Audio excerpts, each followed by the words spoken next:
dun, dun, dun. Beady, beady, beady. Beady, beady, boo. Bum, bum. Shh. Relax, relax, relax. Relax, kitties. Relax. Bum, bum, bum. Bum, bum, bum. Uh-oh. Why is this one being so difficult? Alrighty, well, we'll try and figure that one out. Woo! Alright, guys, this is Coco7 Loco, and it is the last day of November. Happy Thursday, everybody. It is now officially the 25 days of Christmas will begin, and I hope you guys are feeling jolly. I know I did. I hope you guys also had an amazing Thanksgiving. With me as usual is Ketchup and Cora, my dynamic two puppies. So if you hear them in the background, they are wishing you guys a very Merry Christmas, and I hope you guys had a good Thanksgiving. So with that being said, we're going to do something a little bit different. It has been an amazing year. I really can't complain. Things could be better. I'm definitely getting slowly in the hang of this live streaming, updating my YouTube channel on Coco7 Loco on YouTube. I'm definitely on Twitch. I'm on Kick. I'm getting to try and get this Facebook Live thing under wraps, so I'm working on that. I'm on all the social medias, so I really do appreciate the people who's been showing me appreciation and love. Please do comment. If you do like what I'm doing, please subscribe, click the like button. I'm definitely hoping that 2024 brings new and better things for me. And with that being said, I hope you guys have been enjoying yourselves this year. This year has been an amazing time for video games. Especially, I've been loving all the games that they've been coming out with. I am like super cracked addicted to the 2023. That's not included all the anime that has been coming out. Anime has been banging this year, so much so that I haven't been able to catch it all, but I promise you I will catch up on anime. But that is why we are not talking about that right now. We are actually going to talk about the games.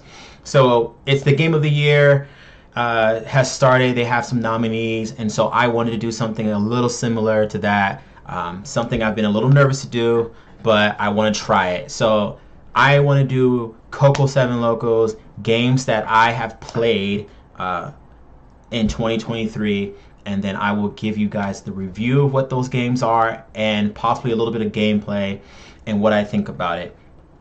So I'm breaking down this category, breaking these down into three categories: handheld Nintendo Switch, and then we have PC/Steam Deck, because I do have that, so it's a little bit of play it on the PC, and if I can, I'll play it on the Steam Deck, and then obviously the last one being PlayStation. So handheld, PC, and then console, which is the PlayStation. I don't have an Xbox, so unfortunately I cannot give you guys my personal intake on Xbox games because I'm not an Xbox guy.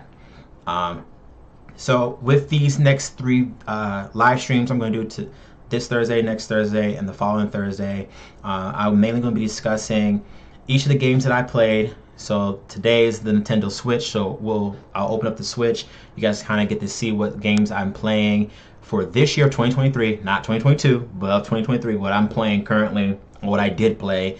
You may or may not have seen it I may or may not have actually like streamed it, just because I do like gaming, and so that's like a thing of mine. So certain games I won't actually post, I'll just play for my enjoyment. So one of the things I'm looking for, it's going to be why I chose the game is what I will be talking about. Did I beat that game or not? That is also a key factor, because I'm a very hard-driven person, so I want to play the game to the very end to see how it ends. And if I don't think the story goes that well, then I kind of will cut it loose and not play it. What I thought about the game, and then finally, is it worth buying? I'm going to rate these games on a 5-point scale. You know, 5 fingers, 5 points. And how I'm going to rate it is the graphics of the game. Graphics are really good or meh or trash. The storyline of the game. If the storyline is epic, meh or waste of time and just fodder. And then obviously the mechanics of the game. Easy, hard, insanely hard. So those are what I'm basing everything off of. So with that being said, I hope you guys really do enjoy this. It's a 3-part event. So today is going to be the infamous and notorious Nintendo Switch that has not changed in like the last 5 years. Still like the highest sought after console ever, handheld / console, which is incredible and disturbing at the same time. But we're gonna get into that. Definitely, if you guys like this, hit the like button, subscribe, check, like I said, check on the social media. I'm on all those. All right, so ooh, Jesus, what happened? My screen of justice. All right, give me 1 second. Let's see what's going on with that. I don't know why I did that. Okay, let's do it now. Please work. Oh no. All right, so we do have some technical issues with the screen display. Let me see. Let me try something else.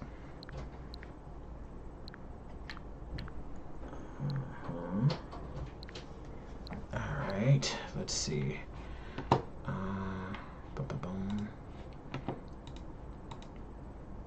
Obviously. Boom. Ha-ha! When in doubt, unplug things. Keynote. All right, so with that being said, we are only going to work with 2023 as I promised. And of course, the OG of all Nintendo, besides Mario and Zelda, which, fun fact, I do not like Mario and I do not like playing Zelda. So if you're looking for Tears of the Kingdom and my review on it, I don't know because I do not play Zelda. And I think Mario Super RPG just came out, which I don't play Mario, so my condolences. And then the Mario movie was actually really good, so I did like the movie, so I give you props to that. So first we'll start off with the OG Pokemon. It has been around for 20 plus years now. It has not really changed. So I got the game because it's Pokemon. You don't have much to worry about, much to think about. You just kind of have to catch them all. So I do have this obsessive need to catch all the Pokemon, and it does trigger a childhood nostalgia for me. So that's why I got Pokemon Violet. Yes, I did get the DLC. I haven't beat the Teal Mask one. I will be honest with you. I think the Teal Mask DLC is an absolute letdown for a first DLC. Compared from Sword and Shield when their DLCs came out 2-3 years ago. Spectacular. Loved it. This is kind of a letdown. So with that, I'm going to get into Pokemon. Let's see if it'll let me do it. You going to let me do it? All right, here we go. So, Nintendo Switch, Pokemon Violet. I do have all the Pokemon. Okay, your rival was decent in the game. So of the main game, so rival was decent. The champion was absolutely abysmal. Did not like the champion whatsoever. I thought the champion was a waste of time. I did like the concept of the champion going around and you having to test the gym leaders to see if they're still good enough to be gym. Easy to fly through. I did love the open map. The open map was spectacular. That's like, since they came out with Pokemon Legends Arceus last year, I thought they would not be able to top that, and then they gave us this full, complete open map, and it blew my mind, so I absolutely love it. The Teal Mask, as I mentioned earlier, the storyline was absolutely bad. Like, I did not like the storyline whatsoever. It was very sad, mundane, just angst. The two characters that you have to deal with, the brother and sister, weren't that impressive. The new Pokemon I love, but I'm also like, I love Gliscor, so, you know, my Yaina is pretty cool, even though the stats are trash. Shiftry, love Shiftry. So, story, the pseudo-legendaries, the 3 trio they gave us, didn't really like it. I did like that they were bullies and not actually cool Pokemon, so that was a little different spin on the usual 3.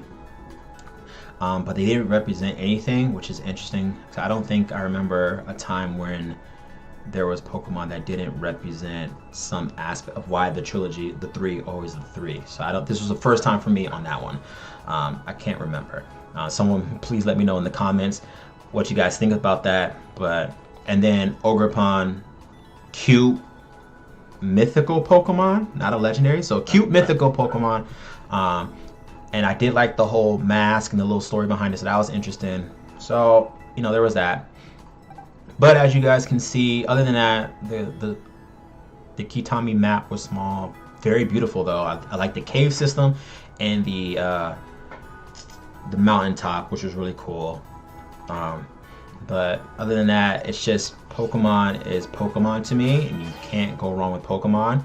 You just catch them all, and so that's kind of what I do. I kind of just catch, and then I breed them, and I try to give them all the best stats as possible. So of course, you know, I'm also kind of OCD, so I have specific boxes, and I separate them by that, and then obviously, you know, I have eggs. My breed factory, please don't judge me, but you know, I try to get all of them.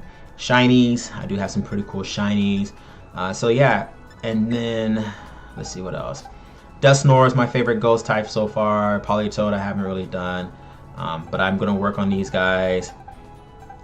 Ambipom I need to work on. Sandslash, Levani, Ludicolo, love Ludicolo. I wish they'd give them way better stats.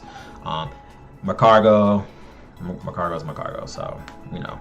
Snorlax is the OG, Chandelure, and then I have, as you can tell, I have 2 Ninetales. Sandslash I love. So a lot of these Pokemon they give you in the Kitatami area is really nice. I love Victory Bell. I did love Sinesha, which is a new Pokemon, so I did really like that. Clefable, I will always love Clefable, because Clefable.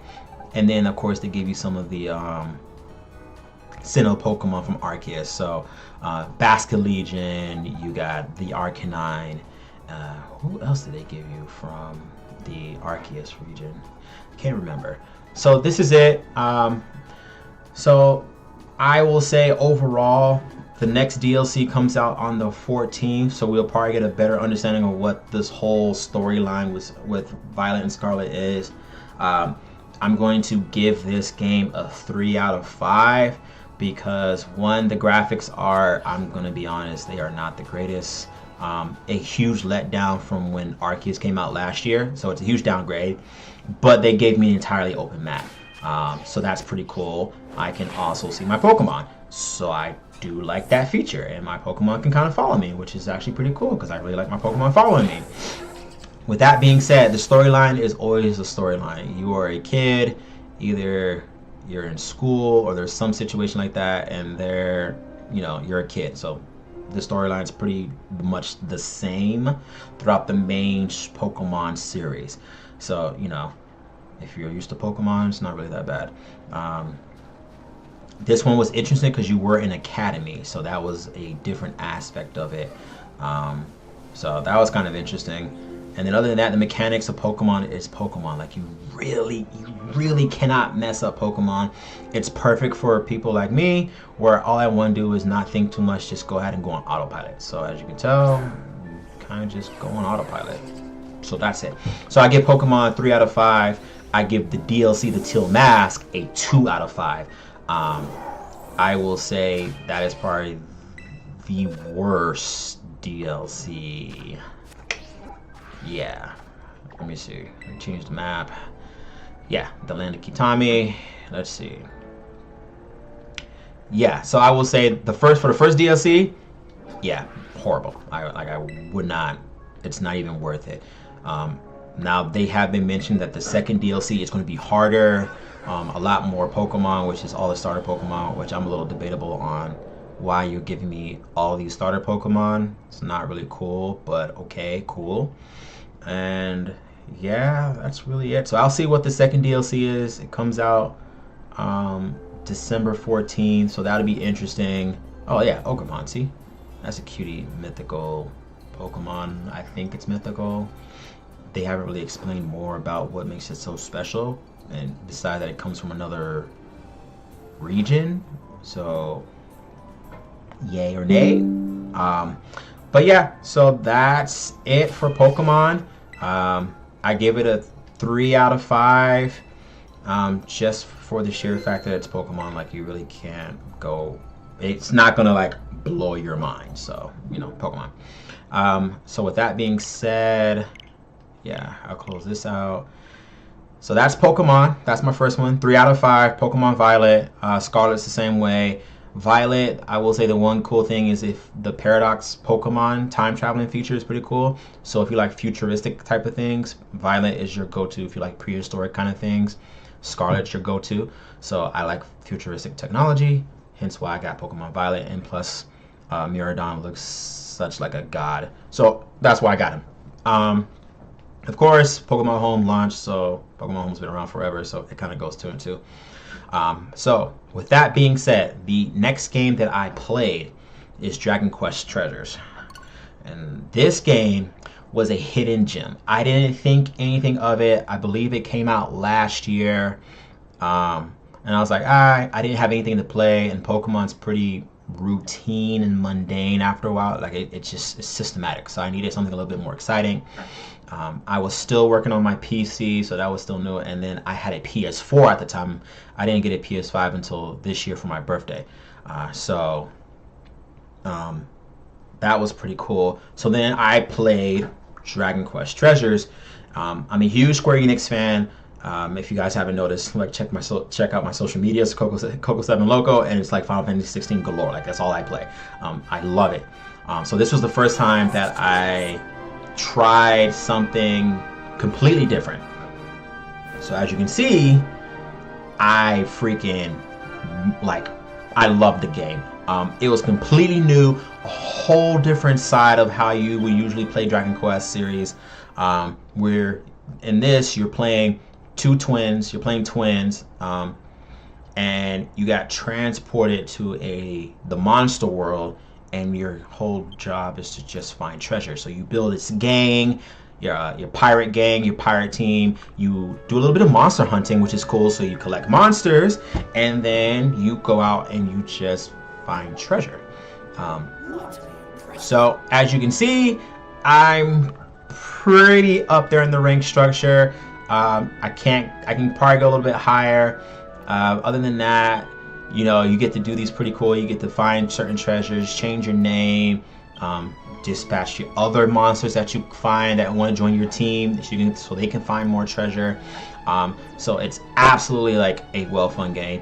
Has the same graphics as Dragon Quest, so the eyes, like Akira Toriyama, you know, a godsend for animation.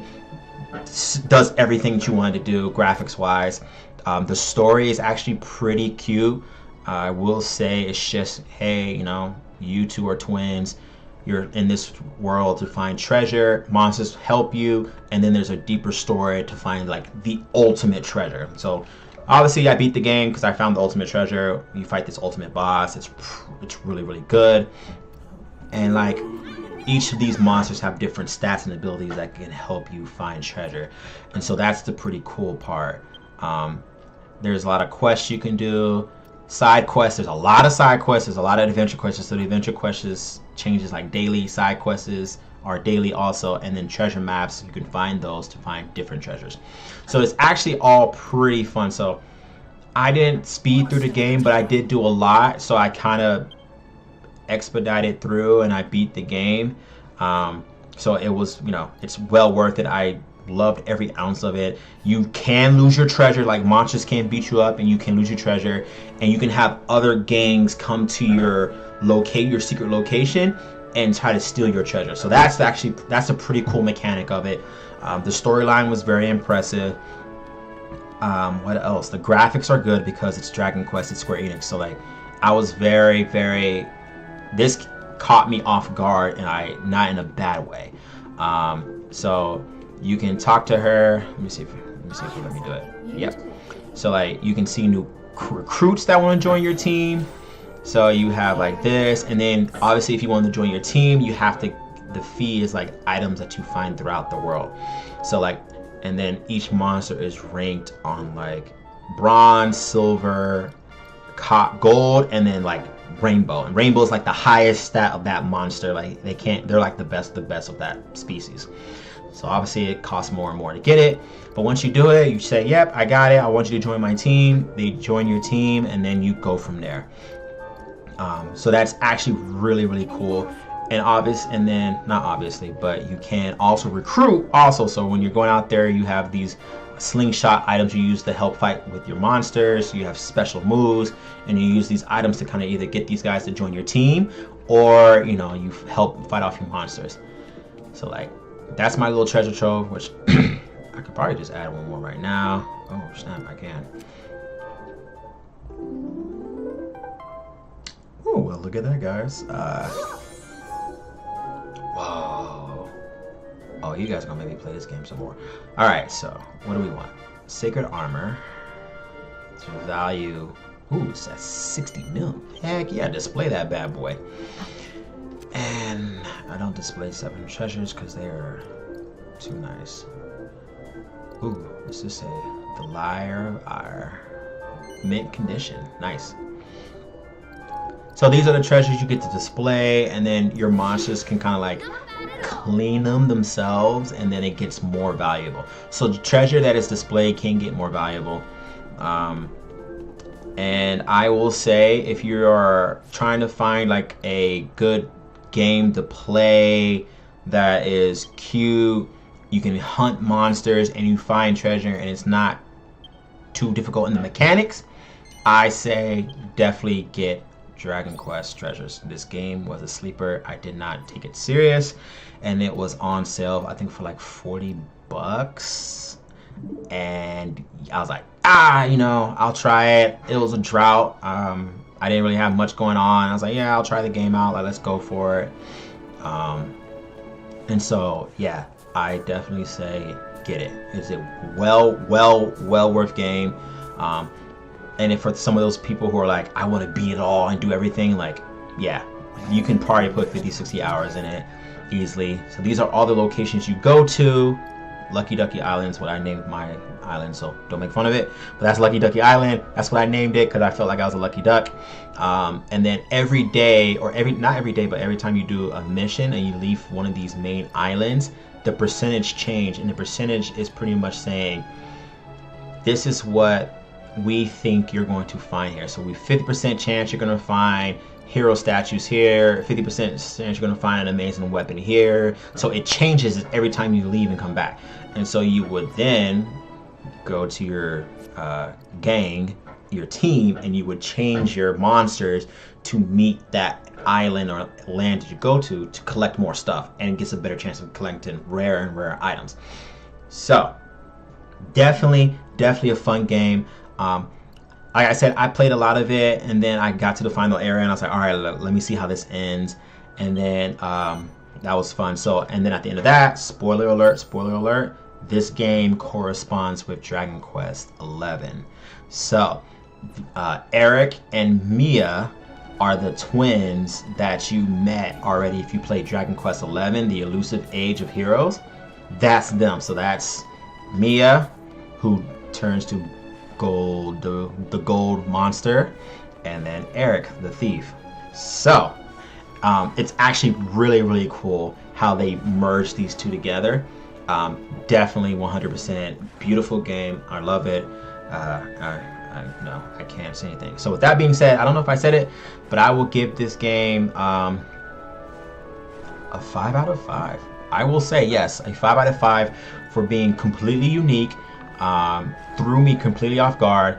I am a sucker for the Dragon Quest graphics, so like automatically it's gonna win me. The mechanics are not too hard, but they're not too easy. And the story was really good, and I think it's definitely worth the money. So, you know, get it. And that's what I think about that one. All right, let's see. All right, so now we're gonna get closer towards, let's see how many. So after that, I had Diofield Chronicle that I played, Fire Emblem Engage, which Fire Emblem, so you know, I love it, and then Kirby and the Forgotten Dreamland. I will say these last three, I will let you guys know, and then these are some other ones, but these were from 2022 that I played. So not gonna go into too many details on that, but let's go with Diofield Chronicle. And this one, let's see, how would I describe Diofield Chronicle? I will say Diofield Chronicle is a good attempt at a different style of, not a different style, because Square Enix made Bravely Default. If you ever played the Bravely Default series 1 and 2, that's what the Diofield Chronicle tried to pull off, but it didn't quite pull it off as hard. This game did come out last year, but I didn't really play it until I was like running low on games. So I do that sometimes where I'll just be like, I bought it, I'll let it sit because I have other games I'm more interested in than this one. So Diofield Chronicle is one of those. The graphics are not that impressive. On certain aspects it does get good, it's like cutscenes and things like that, but overall the graphics aren't that impressive. The mechanics are very hard. They're not very hard. The mechanics are challenging, but it's a good kind of challenge because you're viewing things from above, from a very aerial position when you're doing your strategy and fighting. So it's a very much strategic game. How you move your characters and how you fight determines how you're gonna win or how much. I mean, like, I'll just show you guys, but like, you know, this is how you edit your units. Like, these are all your characters, and each character is a specialty. You can't change your specialty. They are what they are. So you have the sword and shield, you have the lancers, you have archers, and then you have mages. And so they're in that category. So as you can see, I kind of swap. Once they get to a certain level, I swap them out. I rotate them out for others to train them up more. Haven't got any new lancers or new mages, so I'm kind of stuck with the 3 and the 2, and I constantly rotate them out. Let's see what else. So the equipment is different. So you only get 3 heals, so please be mindful. Like, it can get very challenging. 3 heals, and you only get 2 summons. I have Bahamut because I love Bahamut. That's probably the greatest summoning of all time for any Square Enix game, Final Fantasy game. Like, Bahamut is the go-to goat. Like, I don't care what anyone says. 16 is a masterpiece of Final Fantasy. 16 is the masterpiece Square Enix has made, and it's all about Ifrit and the other ones. But when you fought Bahamut in Final Fantasy 16, like, come on now, like, you loved it. And then you have, I use Goldhorn because it's a healer, because you're gonna need a lot of heals. So yeah, the story so far is set where you're in war with an invading country. The invading country has advanced tech. You're starting to realize they have advanced tech, so you're trying to keep up with them. And you guys use the methods of the sword and the shield, the lancer, mages, and whatnot. And you're an isolated country, but you have this rare mineral that they want to take, pretty much pillage, and then use to continue their war. And this other country that's invading your country, you guys are also heir to the throne, which was a side note that threw me for the worst. I was like, wait, what? You're heir to the throne? So that was new.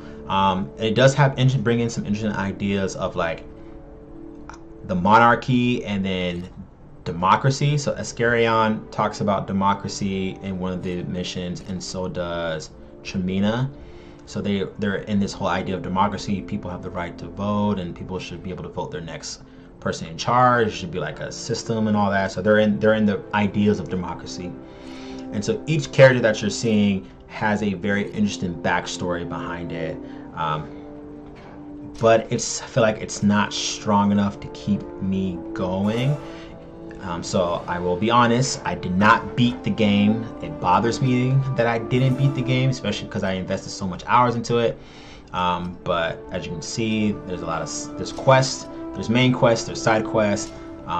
You do get money for doing things. I'm in chapter 6, so I'm actually I'm confident I'm almost done with this game because I'm in chapter 6. Any game that has chapters, usually there's only 8 chapters in a game. So let's go over. Yep, okay. So you can do battles, you can redo missions that you did, which is cool, so that's always fun. So you can redo missions. They have levels for the missions that you can see, so depending on how you feel, you can redo it. And then of course they give you experience, and the money is the same, but you cannot get the same items that you got from the first time you did the mission. You have a skill tree, the orb, and weapon development. So in the skill tree, you build how you fight. You build it based on how you want to move. So as you guys can see, I'm kind of like mosey along through it. The way you get skill points is not by levels, it's actually by the missions. So certain missions will give you skill points, and that's how you further upgrade the character. So just be mindful of that. And then you have, oops, sorry, I'm still getting used to these buttons. Orb research, which is if you want to upgrade your summons, this is how you would do it. Now, it's the only exception right now is Bahamut because he is maxed out because I love it's. The only exception right now is Bahamut because he is maxed out because I love Bahamut. But let's go over it. Not really cool summons. Not really cool summons, but you know, it's all right. So the summons are not that lacking. So that was one of the features why I didn't really wasn't really impressed with the upgrade the weapon. You then have to go speak to this guy, and then you can buy the weapons. And everything cannot justify why everything is expensive. So just be mindful of that when you're playing this game, if you choose to play this game. So the graphics, okay. The storyline isn't strong, and the mechanics are interesting, to say the least. Let me see if I can do a mission, because I really have not played this game in a while. I started playing this game maybe in the beginning of the new year, so beginning of January, February, and then I kind of just let it drop off the map. All right, so let me see.